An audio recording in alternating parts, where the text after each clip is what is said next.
බලන්න යාළුවනේ මේ දියන අයගේ වැඩ. ඉතින් මම හිතන්නේ ගෙම්බි පැටව වල්ලන්න ඇවිල්ලා ගහට වෙලා ඉන්නවා. මේ ඉතින් අපේ ඕළු විලට උඩින් තියෙන ගහක තමයි මේ ඉන්නේ. ඔයාලටත් බලන්න මේ වීඩියෝ එක දානවා. ඉතින් අවුව තියෙන ලාවට ඉතින් ගහට නැගලා උඩරක් බලාගෙන ඉන්නවෙන්නේ නැති. එකාට දෙන්නෙක්ම ඉන්නවා. මෙතන ශ්‍රී ලංකාවේ දියබරියක් දියනයක්. ඉතින් හරිම ලස්සනයි. ඇඟ දැක්කත් හරිම වෛරන් තියෙනවා. පැහැදිලි වර්ණයකින් තියෙන්නේ.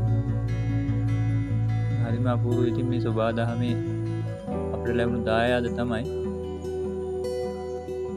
ඉතින් ඔයාලටත් බලන්න මේ වීඩියෝ එක මම දානවා.